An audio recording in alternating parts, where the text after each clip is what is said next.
Assalamualaikum warahmatullahi wabarakatuh. Selamat bertemu lagi di materi tentang sistem politik di Indonesia. Materi ini akan kita bahas pertama adalah suprastruktur dan infrastruktur politik.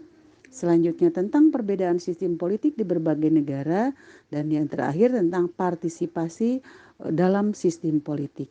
Tujuan dari pembelajaran ini adalah setelah mempelajari materi sistem politik, peserta didik mampu dan menguasai tentang sistem politik di Indonesia. Yang pertama kita bahas adalah suprastruktur politik. Apa itu suprastruktur politik? Suprastruktur politik merupakan suatu lembaga formal dalam pemerintahan sebagai alat kelengkapan sistem bernegara. Suprastruktur politik memiliki wewenang dan pengaruh secara langsung dalam pembuatan kebijakan publik, seperti melakukan perubahan undang-undang dan pembuatan undang-undang. Selanjutnya adalah fungsi suprastruktur politik. Yang pertama adalah membuat undang-undang, yang kedua melaksanakan undang-undang, dan yang ketiga mengadili pelaksanaan undang-undang. Suprastruktur politik di Indonesia secara umum merupakan tata susunan kelembagaan politik dalam pemerintahan Indonesia. Lembaga tersebut diatur dalam Undang-Undang Dasar 1945, yaitu lembaga negara, MPR, DPR, DPD, Presiden, MA, MK, dan KY. Fungsi infrastruktur politik. Yang pertama, memberikan pendidikan politik. Yang kedua, mempertemukan kepentingan yang beraneka ragam dan kenyataan hidup dalam masyarakat. Yang ketiga, agregasi kepentingan. Dan yang keempat, seleksi kepemimpinan. Selanjutnya, komponen infrastruktur politik, yaitu adanya partai politik, kelompok kepentingan, kelompok penekan, alat komunikasi politik, dan tokoh politik. Infrastruktur politik itu apa? Adalah lembaga politik yang berperan secara tidak langsung dalam pengambilan kebijakan-kebijakan politik oleh suprastruktur politik.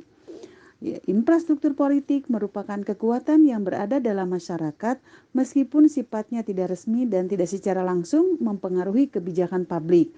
Kelompok ini pada kenyataannya memiliki kedudukan penting bagi keberlangsungan suatu pemerintahan. Komunikasi politik. Komunikasi politik adalah upaya sekelompok manusia yang mempengaruhi orientasi pemikiran politik atau ideologi tertentu dalam rangka menguasai atau memperoleh kekuasaan.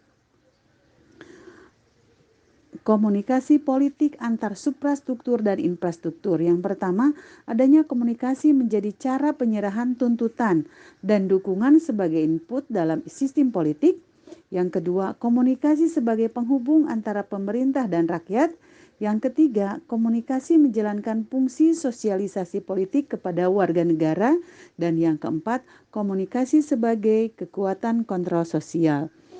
Perbedaan sistem politik di berbagai negara, di sini ada 3 sistem politik di dunia, yaitu liberal, komunis, dan demokrasi. Kebetulan Indonesia menganut sistem politik demokrasi. Partisipasi dalam sistem politik di sini, partisipasi politik adalah suatu usaha terorganisasi warga negara untuk mempengaruhi bentuk dan jalannya kebijakan umum. Tingkat dan bentuk partisipasi dalam sistem politik. Yang pertama adalah sebagai pejabat pemerintah, yang kedua sebagai pencari kejabatan politik, sebagai pemberi suara dalam pemilu, sebagai anggota partai politik, dan peran serta dalam organisasi kemasyarakatan atau ormas, dan yang terakhir sebagai kelompok penekan. Oke, terima kasih. Materinya sampai di sini. Tetap semangat, jaga kesehatan. Wassalamualaikum warahmatullahi wabarakatuh.